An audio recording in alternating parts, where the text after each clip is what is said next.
lái nó thằng nó nè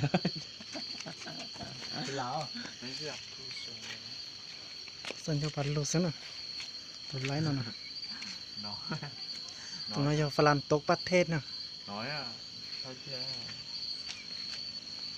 đây đã tỏ tụi nhọ nè cái là thay khỏi cái nhọ đó này xem nè bé lần nè ý là bé nhọ li cha mà thay đó này xem nè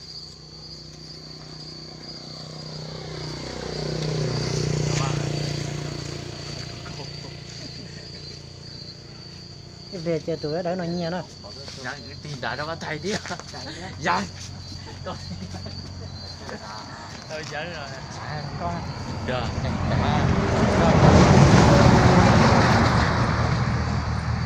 tụi nó lên nhau ở đây sao cái này nghe thấy bự cha mà thấy họ thấy đó nó sao bây giờ thấy tao của họ này nghe nó làm mà thấy họ thọ uo đâu này sao nè thọ uốn nó nè nhưng thì tôi sẵn pha anh em nó tổng như là nó thì áo tỏ nó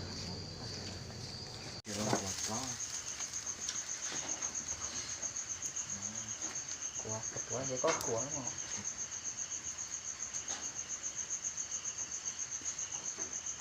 mỗi lúc vậy đó chỉ cái đó là cái nhỏ rồi nè đến ly nữa cái nhỏ lo chị nhà tao lo chị lên ly là cái chuyện thế đây rồi bé thì cái số con số mà con nó chiếu một bên gì ạ trong xe tụi họ nó được mấy càng lo gì đấy cho mấy càng nó cho cái chuyện hai đấy rồi nhắc đừng đâu nhé thì nhà đây tụi họ lo cơ nè ôi trời rồi từ cái nó cái lòng nhiên tụi họ đó tất cả là thế cho nhiều gì vô cha nó cái có một nó thấy gì vô cha như là là thế nguyên nhân đầu cái cho lười mà có nhiều là nhiều mà cái nhiều trong đó có này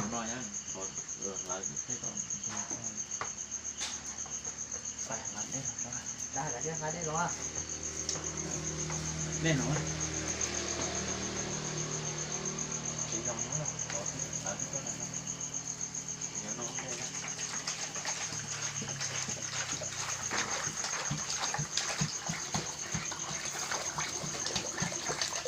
thì nó ổn khá rồi đến đâu nè mình cho mấy cào cho nó tao lười tiêu từ không như về nó nè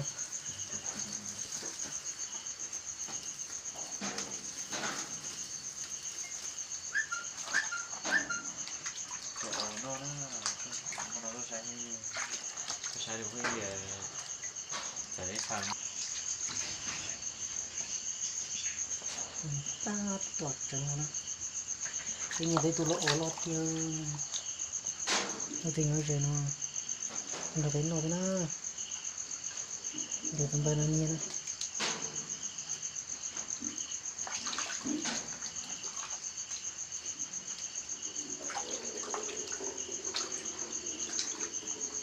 cái này nó chỉ chúng là hạt giống đấy nó lai hồng rong nó nhưng tấm nổ nó nhiều hồng rong đấy tấm nổ nó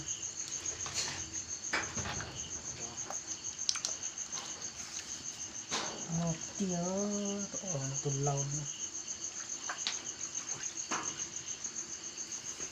một ăn ta cũng không tự nữa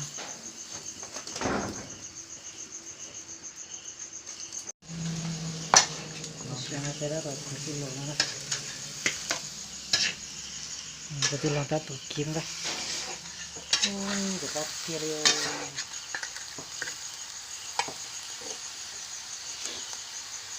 cái ta kia lên nhà nó biết chừng ploa lông nó cái ploa hồng rong cái này nó nè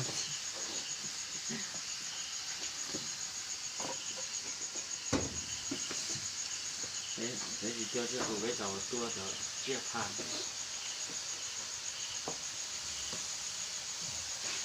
cái kia nó bên rồi nó kia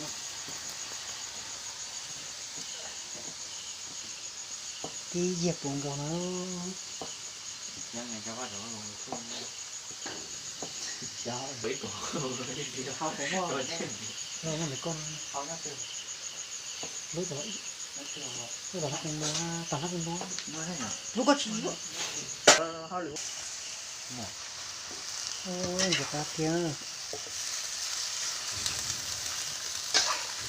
lên tới bên nồi kia nè thì hắn chơi là uống đồ ăn nó chơi là mua rau đau chân hơn nhỉ người ta đi kêu phải ăn khẩu vô nè cho đi kêu thì không cái này mình canh gọt trâu cho nó cày đầu trọ nhang và nên làm này thì có nhà tổ nó có nhà lý trái có nhà tàu Ồ, bố mới nhầm lỡ à. ấy có nhầm là giờ lấy chồng ấy sao ổ coi ca bây giờ Ok. cái bác kia để ấy có nhà lý trái tàu Ta cả sẽ phải ban chủ lo. Chọn lo. dạ ấy có nhà trái tới nhà tàu nè hả Ồ, bà cho chê. Má mày thấy chữa xong nó sẽ chọn con chá đó chê lỗ kia chê. Ô, có ta đi xí lỗ lỡ à.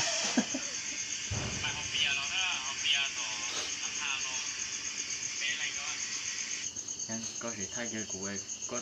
gì thay coi có gì thấy kéo không nữa tụi nó lái lon này nó nè nhà ổ cái tiêu đừng gì đâu nè này cho cái cho ổ cho áo thế này về chỉ thế này về này nghe những gì sắp lại đó khi thằng đó đi thì tôi sao được thế nó có một tay tấn thì tiêu chuột cỏ rồi đó là tao mặc là một plon giờ tao làm chị tao có nó chỉ cả một lô này tao chỉ cả lô trong cái nó một tay tấn mình cho tao lùa cái gì đó ô phòอยู่kế thế nó nên thế li thì xíu một lô trong này sáng mà thế trong cái trong ổ sao nè nhanh khi hỏi có chuyện là trong thế có một nhỏ nên nhà cái hồng trong tao thấy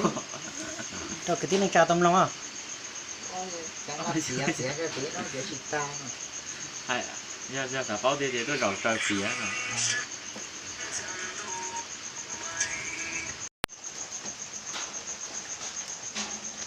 ai đi chưa Lỡ rồi. Trời. Đó là có tời thôi. Nó không có tời có chỉ cá thôi. ai phải làm nó trời Phải là bộ trưởng có bạc tên. giờ này thì chỗ ra rồi cho tới nhớ chỗ là tiền chúa thu vấn đi xem đầu kia nó lớn rồiมันจะตาเนี่ยแล้วมันจะ Hai cái cuốn.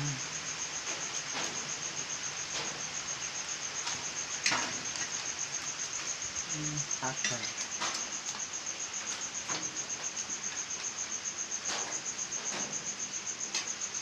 Sao đi đây của ta này. có cá à Cá con cái là hết ồ. cái là cái nhiều ra tao là à Nó nhá tầm chờ cho phải coi nhá bảo nó lại thôi nó cá hay có ý quá. nó cái gì nó Không có ý. cái là tàu nó